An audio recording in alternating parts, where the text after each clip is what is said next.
네. 시온성가대 은혜로운 찬양 고맙습니다. 하나님께서 기쁨으로 흠양해 주신 줄 믿습니다. 광고에서 들으신 대로 그 코로나로 인해서 심리적으로 어려움을 겪는 분들, 저희가 외부에서 좋은 강사님을 모셔서 1대1로 상담을 하는 프로그램을 진행을 할 것입니다. 우리 성도님들 중에서 혹시 가족 중에 또 그런 어려운 분이 계시면 교회를 안 다니셔도 괜찮습니다. 저희 교회 안 오셔도 되니까 신청해 주시면 될 것 같습니다. 심리적으로 어려움을 겪는 분이 없으면 제일 좋겠습니다만은 혹시라도 좀 그런 마음의 어려움이 있는 분들은 이번 기회에 참여하시면 또 하나님의 치유의 역사가 나타나리라 믿습니다. 오늘은 저희가 에베소서 1장 12절 보실까요? 암송하실 차례죠. 제가 한번 읽어보겠습니다. 이는 우리가 그리스도 안에서 전부터 바라던 그의 영광에 찬송이 되게 하려 하심이라. 자, 저를 한번 보시고요. 못 외우신 분들은 그냥 성경책 보고 읽으시면 됩니다. 한번 암송해 보시죠. 시작.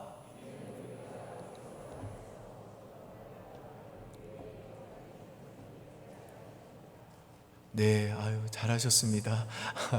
자, 저랑 한번 해볼까요? 시작. 이는 우리가 그리스도 안에서 전부터 바라던 그의 영광에 찬송이 되게 하려 하심이라. 아멘. 이제 2절 남았습니다. 이번 주에는 13절 암송해 보시고요. 다음 주일에는 13절 또 확인해 보도록 할게요. 사도 바울은 이 11절로 18절 말씀을 통해서 도저히 하나가 될 수 없었던 그 유대인과 이방인을 하나님께서 그 율법이 아니라 예수 그리스도의 십자가의 은혜로 그들을 화목하게 하사 그 둘이 하나님께 함께 나아가는 그리스도의 몸인 교회가 되게 하셨다라고 말씀했습니다.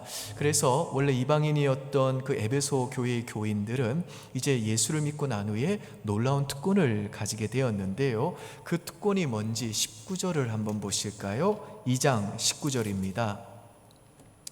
같이 한번 읽습니다. 그러므로 이제부터 너희는 외인도 아니요 나그네도 아니요 오직 성도들과 동일한 시민이요 하나님의 권속이라. 여기 보시면 외인과 나그네라고 하는 표현이 나옵니다.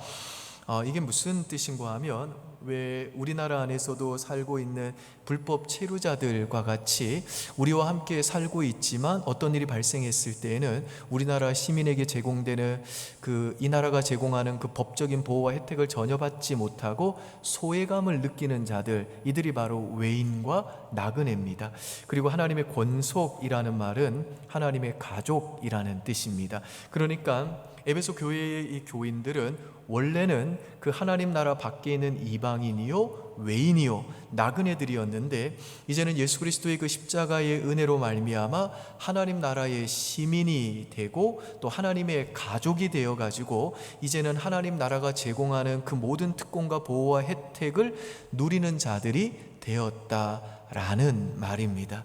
그러면서 사도 바울은 예수 그리스도의 그 십자가의 은혜로 말미암아 그 유대인과 이방인이 하나가 되어 이루어진 그 교회는 하나님이 거하시는 처소로 함께 지어져 가는 성전이다라고 말씀합니다. 그래서 20절에 보시면 이제 그 하나님의 성전인 교회의 터가 무엇이고 주춧돌이 무엇인지를 설명해 주는데요. 우리 2장 20절 여러분이 읽습니다. 시작.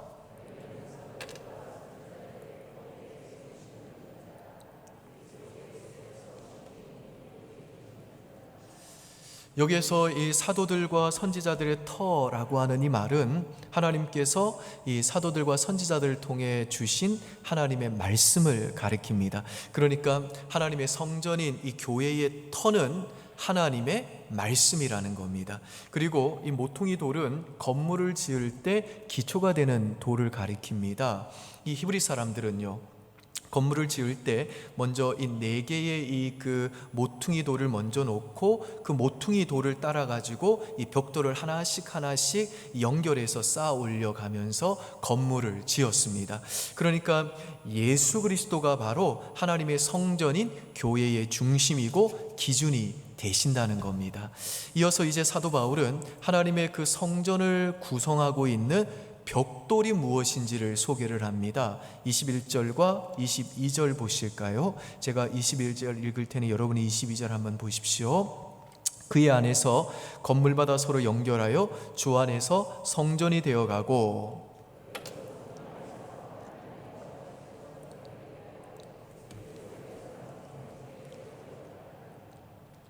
이게 무슨 말인고 하면 이 하나님의 성전인 교회는 하나님의 말씀이라는 그 터 위에 모퉁이 돌이신 예수 그리스도를 중심으로 또 기준으로 삼아 이제 벽돌이 하나씩 하나씩 연결되어져 세워지는데, 예수 믿는 우리 한 사람 한 사람이 바로 하나님이 거하실 그 하나님의 성전을 이루고 있는 벽돌이다라는 뜻입니다. 그러니까 지금 사도 바울이 교회는 하나님이 거하시는 처소인 하나님의 성전이다 라고 했을 때, 이 말은 이 예배당인 이 교회 건물이 하나님의 성전이라는 뜻이 아닌 겁니다. 오히려 성경은 예수 믿는 우리 한 사람 한 사람이 성령이 거하는 성전이다 라고 말씀합니다. 고린도전서 6장 19절 보실까요? 같이 있습니다. 너희 몸은 너희가 하나님께로부터 받은 바 너희 가운데 계신 성령의 전인 줄을 알지 못하느냐. 여러분, 옆 사람 한번 쳐다보십시오. 그 사람이 바로 하나님의 성전입니다. 그러니까 함부로 대하시면 안 돼요. 무시하는 말을 해서도 안 됩니다. 낙서하면 안 돼요. 거기다가 침 뱉어도 안 됩니다. 왜냐하면 예수 믿는 우리 한 사람 한 사람은 성령이 거하시고 하나님이 임재하시는, 걸어다니는 하나님의 성전이기 때문입니다. 그런데 오늘 본문에서 사도 바울이 하는 말이 뭐냐면, 성령이 거하는 예수 믿는 우리 한 사람 한 사람도 하나님이 거하시는 하나님의 성전이지만, 동시에 예수 믿는 자들의 모임인 이 교회도 예수 믿는 우리 한 사람 한 사람이 벽돌이 되어서 하나님의 말씀의 터 위에서 예수 그리스도를 중심으로 기준으로 삼아 서로 연결되어 세워져 가고 있는 하나님의 성전이다 라고 말씀하는 겁니다. 그래서 오늘과 다음 주에 걸쳐서 하나님의 성전인 교회의 두 가지 사명에 대해서 생각해 보고자 합니다. 오늘은 하나만 다루고요, 나머지 하나는 다음 주에 살펴보겠습니다. 첫 번째, 하나님의 성전인 이 교회의 사명은 선교를 통해 영혼을 구원하는 일입니다. 우리 22절 다시 한번 보실까요? 같이 한번 읽습니다. 너희도 성령 안에서 하나님이 거하실 처소가 되기 위하여 그리스도 예수 안에서 함께 지어져 가느니라. 여기에서 함께 지어져 간다라고 하는 이 말은 그 시제가 진행형입니다. 그러니까 예수 믿는 우리 한 사람 한 사람이 벽돌로 서로 연결되어져서 세워진 이 하나님의 성전은 지금 완성된 상태로 있는 것이 아니라 이 땅에서 계속해서 지어져 가고 있는 중이라는 겁니다. 그러면 하나님이 거하실 처소인 이 하나님의 성전은 언제 완성이 될까요? 예수님이 이 땅에 다시 오시는 날 완성이 됩니다. 그런데 예수님이 언제 이 땅에 다시 오시지요? 복음이 땅끝까지 전해지면 그때에 이 세상의 끝이 오고 예수님이 다시 오십니다. 그러니까 하나님의 복음이 땅끝까지 전해져서 영원전에 하나님이 구원하기로 택하신 모든 사람들이 모든 나라와 민족과 족속 가운데서 예수 그리스도를 믿음으로 구원을 받아 그들이 그리스도의 몸의 지체가 되고 그들 한 사람 한 사람이 하나님의 성전을 이루는 벽돌이 되어 하나님이 거하실 하나님의 성전이 완성이 되면 그때 비로소 이 세상의 끝이 오고 그때 비로소 예수님이 이 땅에 다시 오신다라는 겁니다.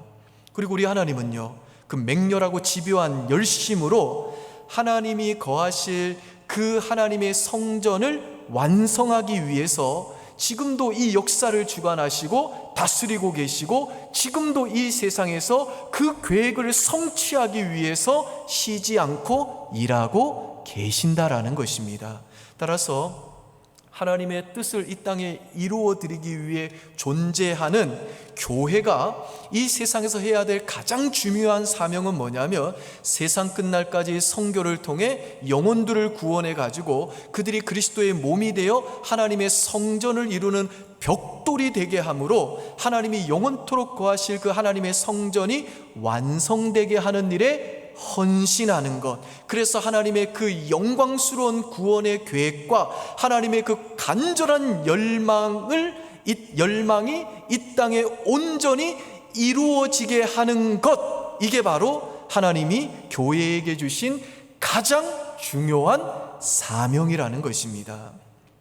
근데 여러분, 오해하지 마십시오. 우리들이 영혼을 구원하는 선교에 헌신한다는 말은 우리 모두가 다 선교지로 나가야 된다는 말은 아닙니다. 당연히 우리는 모든 나라와 족속들에게 선교사를 파송하고 그 선교사님들을 지원하는 이 세계 선교에 힘을 다해 헌신해야 됩니다. 그게 교회가 존재하는 목적입니다. 그런데 우리 예수 믿는 자들이 선교에 헌신한다는 말은 예수 믿는 우리 모두가 다 선교지로 나가야 된다는 말이 아니라 우리들의 삶의 모든 현장에서 우리 주변에 있는 사람들을 그리스도께로 인도하는 선교적인 삶을 살아야 된다라는 것입니다. 우리가 이번에 진행하는 선교 훈련인 이 램즈, Life as Mission School 이라는 이 말처럼 우리 성도의 삶 자체가 선교라는 것입니다. 그래서 호주의 선교학자인 이 마이클 프로스트 교수가 한국의 온누리 교회에 와서 강연을 했는데, 그때 한국 교회에 이런 말을 했습니다. 한국 교회는 성도들을 교회 안에 다 가두어 두지 말고 세상으로 보내어서 그리스도의 증인으로 살게 해라. 성도들이 이웃에게 선교사로 다가서게 해라. 그랬습니다. 그러니까 모든 성도가 가정에서, 직장에서, 또 자신이 있는 그 모든 삶의 현장에서 선교사적인 삶을 살아야 된다라는 것입니다. 이게 바로 우리가 구원받은 목적이라는 것입니다. 그러면서 마이클 프로스트 교수는 한국 교회의 성도들이 그 일상의 삶에서 선교적인 삶을 살도록 하기 위해 두 가지를 제안을 했습니다. 첫째는 3명의 사람을 선정해서 친절을 베풀라 했습니다. 이 3명의 사람 안에는 믿지 않는 분도 계시고 믿는 분도 계십니다. 이 3사람을 선정해서 친절을 베풀라는 겁니다. 두 번째는 일부러 이 사람들을 위해 시간을 내서 이들과 함께 식사를 하라는 겁니다. 식사를 하면서 좀 더 깊이 대화를 나누고 서로의 고민을 나누고 또 서로가 어떤 생각을 하고 있는지 그 삶을 진솔하게 나눔으로 그들을 그리스도께로 인도하는 그리스도의 증인으로 살라는 겁니다. 그래서 그 중에 한 분이 예수를 믿게 되었으며 또다시 또 한 분을 더 선정해서 그런 식으로 이 땅에서 예수 믿는 자답게 그리스도의 증인으로 살아가라고 했습니다. 그리고 마이클 프로스트 교수는 이와 같이 그리스도를 증언하는 그 선교적인 삶을 일상의 삶 속에서 행하기 위해서는 매일매일 말씀 묵상과 기도를 통해 주님과 조용한 교제의 시간을 가져라. 그리고 복음서를 읽으면서 예수님을 닮아가도록 노력해라. 그래야만 매일의 삶 속에서 이웃에게 선교사로 다가갈 수가 있고 성령의 도우심을 받고 그리스도의 증인의 사명을 감당하며 살 수 있다라고 그랬습니다. 그런 점에서 저는 이번에 이 램즈가 우리 성도님들께는 좋은 계기가 될 것 같습니다. 선교에 대해서 좀 더 알기를 원하시는 분들, 특별히 일상의 삶 속에서 이제 선교사적 사명을 감당하며 살기를 원하시는 분들은 많이 참여하셔서 또 이 선교에 대해서 일상의 삶이 선교라는 것을 좀 많이 배우시는 시간을 가지시면 좋겠어요. 어느 교회의 홈페이지에 기도응답 게시판이 있는데 그 기도응답 게시판에 한 자매가 기도응답의 간증을 올렸습니다. 이분은 친정 오빠들의 구원을 위해서 오랫동안 기도하신 분이세요. 5명의 오빠가 있는데 막내 오빠는 사회생활하면서 복음을 듣고 예수님을 믿고 구원받았습니다마는 4명의 오빠들은 아무리 복음을 전해도 듣지를 않는 겁니다. 그러다가 둘째 오빠가 가슴에 암이 걸립니다. 남성들도 이 가슴에 암이 걸린대요. 오빠가 암이 걸렸다는 얘기를 듣고 이 자매가 하나님이 이 일을 통해서 오빠들을 구원하실지 모르겠다. 그래서 그 암이 주는 고통과 아픔을 통해서 오빠의 영혼을 구원해 달라고 하나님 앞에 기도하기 시작했습니다. 여러분, 이런 기도는요, 영적인 눈이 열린 사람만이 할 수가 있습니다. 이런 기도는요, 인생은 길어야 80평생이지만 죽은 다음에는 영원한 지옥이 있고 영원한 천국이 있다는 것을 진짜로 믿는 사람들만이 할 수 있는 기도입니다. 그러니까 영적인 눈이 닫힌 사람은요, 사망의 잠을 자는 사람들은요, 마치 이 세상이 전부인 것 같고 그리고서 죽음 이후에는 천국이 있고 지옥이 있다는 것을 허리멍텅하게 알고 있는 사람들은요, 아니 영혼 구원해달라고 그랬더니 왜 암 걸리게 하냐, 받고 하나님께 불평을 할 텐데, 이 자매는요, 천국과 지옥이 분명히 있고 천국과 지옥이야말로 우리 인생에 있어서 가장 중요한 문제라는 것을 믿었기 때문에, 그리고 그 천국과 지옥은 영원한 곳이라는 것을 믿었기 때문에 이 자매는요, 그 오빠가 암이 걸렸다는 소식을 듣고 하나님께 불평하기보다는 오히려 그 일을 통해서 그 오빠를 하나님께서 구원해 달라고 기도한 겁니다. 그런데 그 암이 빠르게 전이가 돼가지고 이제는 간까지 전이가 된 겁니다. 그리고 이제 병원에서 앞으로 2달밖에는 살지 못한다는 최후 통첩을 받게 됩니다. 그제서야 이 둘째 오빠가 복음을 들어요. 그러니까 그 전까지는 완강하게 그리스도를 거절했던 이 오빠가 이제 의사가 2달밖에 못 산다는 최후 선고를 하니까 그제서야 마음을 연 겁니다. 그래서 그 살아있는 2달 동안에 그 오빠가 매일매일 그 예수님 때문에 기뻐하고 예수님 찬송하면서 내가 주님 만나고 죽게 된 게 너무너무 감사하다, 내가 천국 백성 된 게 너무너무 감사하다, 내가 왜 이제서야 인생을 다 살고 나서 죽음 앞에서 예수님을 믿게 되었는지 너무너무 후회스럽다고 하면서 그렇게 하나님을 찬송하면서 하나님의 부르심을 받았습니다. 그 장례식장에서 이제 자기 둘째 오빠의 간증을 들은 큰 오빠가 그럼 이제 나도 교회에 나가겠다 그래가지고 그 장례식이 끝나고 큰 오빠도 가족과 같이 다 교회를 출석하게 됐습니다. 이제 오빠 둘만 남은 겁니다. 이 자매는요, 이제 하나님께서 분명히 이 두 오빠도 구원해 주실 거라는 확신을 가지고 기도하고 있다고 했습니다. 여러분, 하나님은 그냥 하루 만에 그 오빠 5명을 다 구원하실 수 있잖아요. 근데 하나님이 그렇게 하신 이유가 뭘까요? 하나님은요, 우리로 하여금 끝까지 그 구원하시는 하나님을 의지하기를 기대하시는 겁니다. 그리고 이 자매는 해외로 선교사로 나가지는 않았습니다마는 매일매일의 그 일상의 삶 속에서 하나님을 의지하면서 그녀의 일상의 삶 속에서 영혼을 구원하는 선교적인 삶을 살고 있는 겁니다. 우리 주님이 모든 족속으로 가서 모든 자들을 예수의 제자로 삼으라고 하는 그 지상 명령에 순종하는 예수의 제자로 사는 겁니다. 여러분, 우리 가운데 어떤 목사님들은요, 정말 놀랍게 하나님께 쓰임을 받는데도 불구하고 자녀들의 교육에 실패하시는 분들이 계십니다. 그 자녀들이 아직도 예수 믿지 않는 분들이 계셔서 그 가슴을 치며 하나님 앞에 부르짖어 기도하는 분들이 계세요. 신실하게 하나님을 섬기는 집사님, 권사님, 장로님의 가정에 가보면 그 자녀들이 예수 안 믿는 경우가 많습니다. 여러분, 괜찮습니다. 예수님도 그랬습니다. 요한복음 7장에 보면 예수님의 형제들도 예수님을 안 믿었다고 그랬습니다. 그런데 고린도전서 15장에 보시면 예수님이 십자가에 죽으시고 부활하고 나서야 그제서야 예수님의 형제인 야고보가 예수님을 믿었다고 했습니다. 예수를 믿는 구원의 때가 있는 겁니다. 그러므로 사랑하는 우리 성도 여러분, 오랫동안 남편과 아내와 자식과 형제와 부모를 위해서 그렇게 간절히 기도했는데도 아직도 그들이 예수 믿지 않는다고 좌절하고 낙심하고 포기하지 마시고 그들을 구원하기를 원하시는 하나님의 그 사랑과 능력을 의지하면서 하나님의 때에 그들을 구원해 주실 때까지 끝까지 기도하시고 그들을 그리스도께로 인도하기를 힘쓰는 선교사적인 삶을 사는 우리 은평의 권속들 되시기를 주님의 이름으로 축원합니다. 여러분, 제가 몇 주 전에 나는 사별하였다라는 책을 여러분에게 소개해 드렸는데요, 사별을 경험한 사람들은 아주 강한 이 트라우마를 겪은 분들이시기 때문에 무엇과도 비교하기 힘든 슬픔과 고통으로 한순간 삶이 무너져 내리는 극심한 스트레스를 겪게 된다고 했습니다. 그리고 이분들은 어떤 말을 해도 상처를 받을 만큼 그렇게 아픈 시간을 보낸다고 그랬습니다.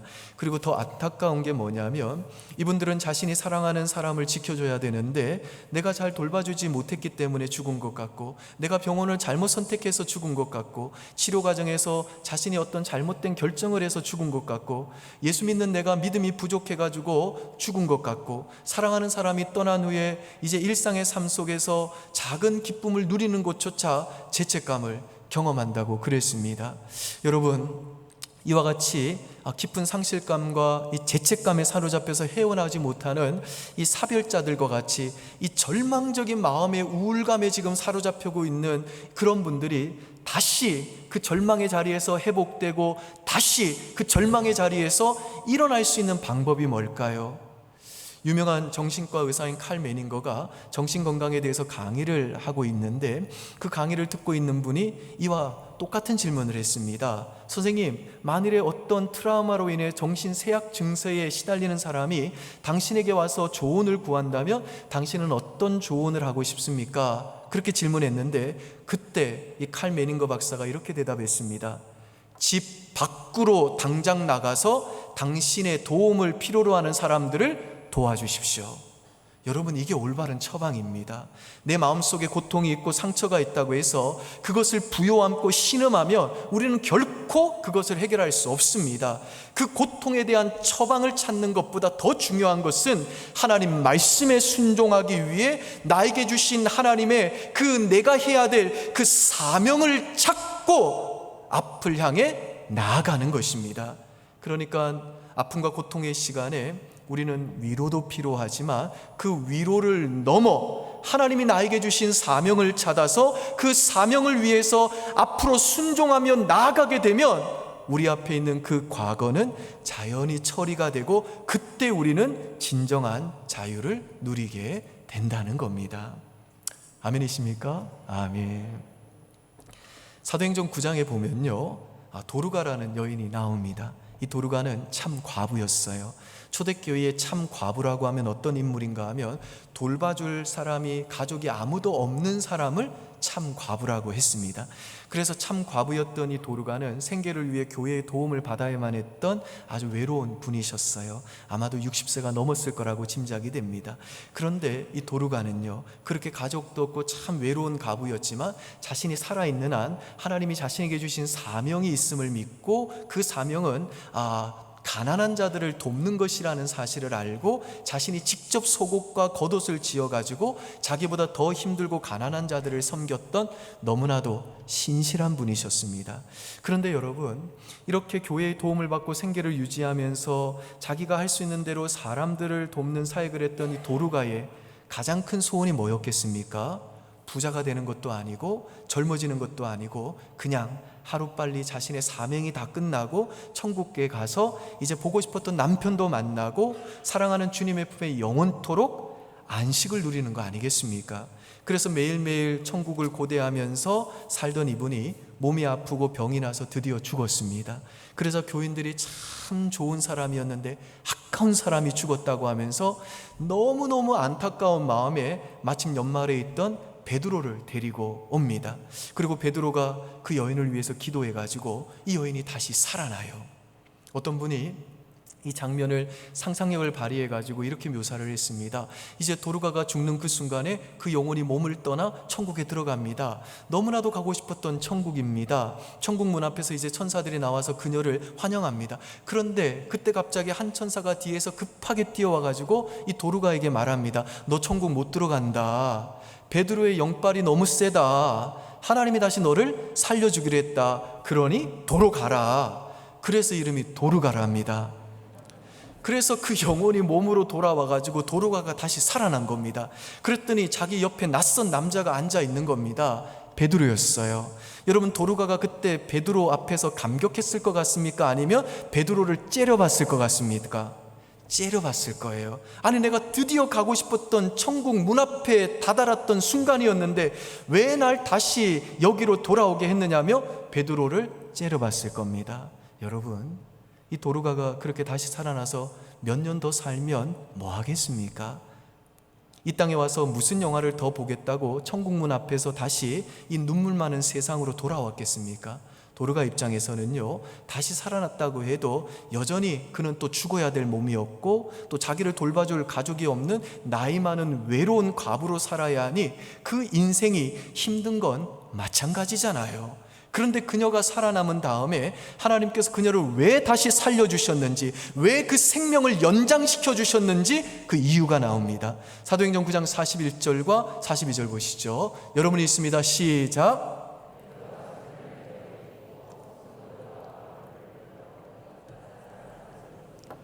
온 요파 사람이 알고 많은 사람이 주를 믿더라. 그러니까 하나님이 그녀를 다시 살려주신 이유, 그 생명을 다시 연장시켜준 이유는 뭐냐면 그녀에게 이 땅의 영화를 좀 더 주기 위함이 아니라 죽은 그가 다시 살아남을 통해 다른 사람들이 예수를 믿도록 하기 위함이었다는 겁니다. 여러분, 우리의 소망은 이 땅이 아니라 장차 주님이 재림하실 때에 이 땅에 완성될 영원한 하나님 나라에 있습니다. 여러분, 이거 정말 믿으시나요? 믿습니까? 아멘. 우리의 영광은 저 영원한 하나님 나라에 있기 때문에 우리는요, 이 땅을 사명으로 사는 겁니다. 형통하던 연약하던 부자던 가난하던 우리는요, 주님이 나를 부르시는 그날까지는 저 위의 영광을 바라보며 사명으로 사는 겁니다. 예수를 믿는 우리 모두는 이 땅을 사는 동안에 하나님이 우리를 하나님의 성전이 교회로 불러주신 사명인 선교를 통해 영혼을 구원하라는 이 영광스러운 사명을 붙잡고 사는 겁니다. 어느 한 목사님이 병원에 입원을 했는데 이분이 참 체격이 왜소하세요. 간호사가 그래서 환자복을 줬는데 다리도 길고 또 팔도 이만큼 길고 폼도 너무 큰 거예요. 굉장히 그래서 불편했습니다. 여러분, 그러면 그 목사님이 옷이 너무 불편하니까 세탁소에 그걸 맡겨가지고 바지도 또 위에 옷도 자기 체격에 맞게 자르고 소매도 자르고 품도 줄이고 그래서 맞춤으로 입어야 되나요? 아닙니다. 목사님이 그냥 입었어요. 환자복이 불편해서 자꾸만 내려오면 또 좁고 내려오면 또 좁고 그렇게 그 환자복을 입었습니다. 왜요? 일주일 후면 퇴원할 거니까. 내가 병원에 살 사람이 아니고 병원은 잠시 있다가 가니까 그게 불편해도 참을 만한 겁니다. 여러분, 우리도 마찬가지입니다. 예수 믿는다는 건 뭐냐면 이 땅이 전부가 아니라 반드시 죽음이 있고 죽음 이후에는 반드시 천국과 지옥이 있고 그 천국과 지옥은 영원하다는 것을 진짜로 믿는 겁니다. 이 세상은요, 우리가 영원히 살 곳 아닙니다. 세상이 우리에게 줄 수 있는 정말 우리가 매력을 느끼고 거기에 매달리지만 세상이 우리에게 줄 수 있는 거 그렇게 오래 가지 않습니다. 우리가 죽을 때요, 우리가 가지고 있는 모든 것들 다 내려놔야 됩니다. 그 어떤 한 가지라도 우리는 가지고 갈 수 없습니다.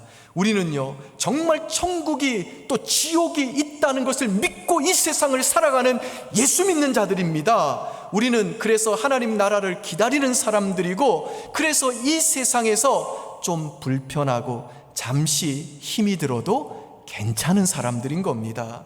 아프리카 선교사인 리빙스턴의 말과 같이 우리에게 사명이 있는 한 우리는 끝나지 않습니다. 우리는 결코 죽지 않습니다. 그래서 예수 믿는 우리는 하나님이 나를 아직도 이 땅에 살게 하시는 이유는 선교를 통해 영혼을 구원하라는 이 영광스러운 사명 때문인 줄 알고 주님이 나를 부르시는 그날까지 우리는 이 사명 때문에 이 땅을 살아내는 것입니다. 가연옥 교수님이라는 분이 계시는데 이분은 시각장애인이시고 현재 피츠버그 대학의 재활과학기술학과의 공대 교수님이십니다. 이분은 부모님도 시각장애인이셨어요. 그래서 부모님이 길거리에서 생활하실 때에 이 가연옥 교수님이 태어나셨는데 태어날 때부터 이분은 시력이 없었습니다. 그리고 가연옥 교수님이 6살 때 부모님이 길거리에서 노숙을 하고 있으니까 아이를 더 키울 수가 없어가지고 고아원에 갖다 놓은 겁니다. 고아원에서 성장을 하게 됐는데 시각장애인이 공부하는 게 쉬운 일은 아니잖아요. 그래서 공부하다가 공부를 포기하고 물리치료사가 돼가지고 7년간 그 일을 하게 됩니다. 그리고 이분이 자랐던 그 고아원 시설이 기독교 시설이었기 때문에 교회는 다녔습니다마는 그 인생을 자기 인생을 저주받은 인생이라고 생각했기 때문에 그 중오심 때문에 한 번도 그 하나님을 향해 찬송을 부른 적이 없었고 한 번도 아멘이라고 대답한 적이 없이 그냥 교회만 다녔습니다. 당시에는 그냥 죽고 싶은 마음으로 하루하루 살았다 그랬습니다. 그러다 어느 날 예배 시간에 우리 교회처럼 장로 교회였던 것 같은데 예배를 시작하면서 사도신경을 외우는데 첫마디 전능하사 천지를 창조하신 하나님 아버지를 내가 믿사오며 라고 했는데 갑자기 하나님께서 그 마음속에 너 정말 그거 믿냐? 그러시더랍니다. 그래서 다른 사람은 다 사도신경을 외우는데 이 가연욱 교수는 당연히 하나님이시면 그러셔야죠. 전능하셔야죠 라고 대답했습니다. 그랬더니 하나님이 다시 질문을 하셨어요. 네가 시각장애인으로 태어난 것이 나의 실수라고 생각하느냐? 그래서 가연옥 교수가 대답합니다. 그러시면 안 되죠. 실수면 안 되죠. 실수면 안 됩니다. 여러분 생각해 보세요. 그분이 시각장애인으로 태어난 게 하나님의 실수면 그 인생은 하나님과 무관한 인생이잖아요. 그러면 그 인생이 얼마나 비참해요. 하나님의 계획도 그 인생에는 없는 거잖아요. 그러니 그는 하나님 없는 인생인데 얼마나 그 인생이 비참해요. 그래서 가연옥 교수가 정신이 번쩍 들어가지고 하나님, 절대로 실수면 안 됩니다. 하나님이 마지막으로 질문을 하셨어요. 그러면 네가 그 길거리 부모에게서 태어나서 고아원에 가게 됐고, 그리고 7년 동안 물리치료사로 살았던 너의 그 과거의 비참한 삶도 내가 실수한 거라고 생각하냐? 그때 가연옥 교수가 눈물을 흘리면서 대답을 합니다. 아닙니다, 하나님. 아닐 겁니다. 하나님 아니어야 합니다. 그랬습니다. 그리고 그날 가연옥 교수가 그렇게 사도신경을 외우다가 하나님을 만난 거예요. 그래서 하나님이 전능하신 하나님인 줄 믿고 그 전능하신 하나님께 기도하면서 이분이 다시 공부를 시작을 했습니다. 그래서 그 장애인들에 관한 그 입시 조건에 따라서 연세대학교 공과대학에 들어갑니다. 얼마나 이분이 힘들게 공부했냐면 버스 정류장에서 교문을 지나서 자기가 공부하는 그 공학 건물까지 가는데 1357걸음을 걸어야 된다는 걸 이분이 기억하고 걸음수를 세가면서 가는 거예요. 1357걸음을 걸어야 공학 건물 안에 도착을 하는 겁니다. 연구실에 가려면 이제 또 계단을 올라갈 때 8계단, 다시 7계단, 다시 또 8계단, 다시 7계단, 그렇게 숫자를 외워서 그분이 공부를 한 겁니다. 온몸이 다 깨지고 또한 상처가 찢어진 상처가 가득했다 그랬습니다. 그렇게 해서 이분이 컴퓨터에 그 스크린에 나와 있는 문자를 시각장애인의 점자로 바꾸는 이 프로그램을 연세대학에서 개발을 하고 그때부터 이분의 이름이 알려지기 시작을 한 겁니다. 그리고 아파트 주차장에 우리가 차 몰고 들어가게 되면 자동차 번호판이 이렇게 자기가 알아서 읽어주잖아요. 그런데 그 자동차 번호판 스크린에 나와 있는 그 글자를 이 점자로 바꿔주는 프로그램도 이분이 개발을 하셨습니다. 그리고 시각장애인들도 웹사이트에다가 이제 글을 쓸 수 있도록 시각장애인 전용 전자 게시판을 만드신 분도 이 가연옥 교수님입니다. 그게 인정이 돼가지고 이분이 이제 피츠버그 대학원에서 스카우트에 가서 이제 그곳에서 아주 큰 상도 받고 또 기술력 인정에 대해서 교수로 지금 섬기고 있는 것입니다. 사랑하는 여러분, 예수 믿는 우리는 하나님 나라 시민이고 하나님의 가족입니다. 우리는요, 하나님의 아들과 딸들입니다. 여러분 이거 믿습니까? 따라서 우리 중 그 어떤 인생도 하나님이 실수한 인생은 없는 겁니다. 오히려 예수 믿는 저와 여러분은 그 실수가 없으신 전능하신 하나님의 손에 붙들려 하나님이 영원토록 거하실 하나님의 아름다운 성전으로 만들어지고 있는 하나님의 걸작품 인생들인 겁니다. 물론 지금 여러분 중에는 여러분의 인생에 썰물과 같은 것이 밀려와가지고 그 썰물과 함께 내가 붙잡고 싶었던 모든 것들이 싹 쓸려 나갔을 수도 있습니다. 그래서 나는 모래톱에 버려진 자초된 배처럼 그렇게 내 인생은 실패했다라고 그렇게 초라하게 느껴질 수도 있습니다. 그러나 여러분 기억하십시오. 기억하셔야 됩니다. 전능하사 천지를 만드신 하나님이 여러분의 아버지십니다. 그 하나님은요, 우리를 위해 그 아들을 위해 십자가에 죽이시기까지 우리를 사랑하시는 분이십니다. 여러분 지금 그 갑자기 한강에서 실종돼 가지고 그 죽은 그 아들의 진상 규명을 위해서 눈물로 호소하며 그렇게 밤잠을 설치면서 애쓰는 아버지 때문에 온 국민의 마음들이 아프잖아요. 그분이 하신 말씀이 뭡니까? 내가 차라리 죽었으면, 내가 죽어서 내 아들이 살 수 있으면 내가 그렇게 하고 싶다, 그렇게 고백하잖아요. 여러분, 아들을 위해 죽는 아버지는 있습니다. 그런데 어떤 대상과 누군가를 위해 그 사랑하는 아들을 죽이는 아버지는 없습니다. 그런데 하나님이 우리를 위해 그리하셨습니다. 하나님이 나를 위해 그렇게 하셨어요. 이걸 믿는 게 신앙입니다. 그러므로 사랑하는 여러분, 여러분의 현재 그 힘들고 어렵고 그 비참한 상황과 처지와 형편 때문에 주저앉아서 한숨 쉬고 절망하지 마시고, 지금 이 순간에도 전능하시고 사랑 많고 실수하지 않는 하나님이 여전히 여러분의 아버지가 되셔서 여러분의 인생을 붙잡고 계시고 여러분을 신실하게 돌보고 인도하고 계심을 믿으시고 부디 용기를 내시고 강하고 담대하시기를 주님의 이름으로 축복합니다. 그리고 정말 이번 한 주간도 삶의 모든 현장에서 예수 믿는 그 예수 닮은 말과 행실을 통해서 사람들을 그리스도께로 인도하는 그 선교적인 삶을 살아내심으로 맹렬하고 지교한 열심으로 지금도 하나님 자신이 거하실 그 하나님의 성전을 이제 지어 가시는 이 하나님의 영광스러운 일에 쓰임받는, 하나님의 동력자로 쓰임받는 저와 여러분 되시기를 주님의 이름으로 축원드립니다. 기도하겠습니다. 아버지 하나님, 우리의 인생 지금까지 살아온 것도 하나님의 은혜입니다. 이제 우리가 얼마나 살지는 모르겠지만 또 우리에게는 또 죽음에 다다라는 순간이 올 것입니다. 그 죽음 이후에는 천국이 있습니다. 지옥이 있습니다. 하나님, 우리가 무엇이 간데 예수 믿게 하시고 천국 백성 되게 하셨는지요. 그것만 생각하면 우리는 그저 하나님 앞에 날마다 감사해야 될 줄 믿습니다. 우리 사랑하는 은평의 모든 성도들, 특별히 오늘 이 예배를 드리는 우리 성도들 중에 그 어떤 누구도 예수 믿지 않아서 지옥 가는 일 없게 하시고 모두가 예수 믿고 천국 백성 되도록 도와주시옵소서. 그리고 예수를 믿는 것에 그치지 않고 하나님이 우리를 구원하신 목적이 하나님이 거하실 그 영광스러운 성전을 지어가시는 하나님의 일에 쓰임받는 하나님의 동력자로 불러주신 거 믿고 우리의 모든 삶의 현장에서 예수 닮은 말과 행실을 통해 우리 주변에 있는 사람들도 그리스도께로 인도하고 그 영혼을 구원하는 일에 우리가 멋지게 쓰임받도록 은혜 내려 주시옵소서.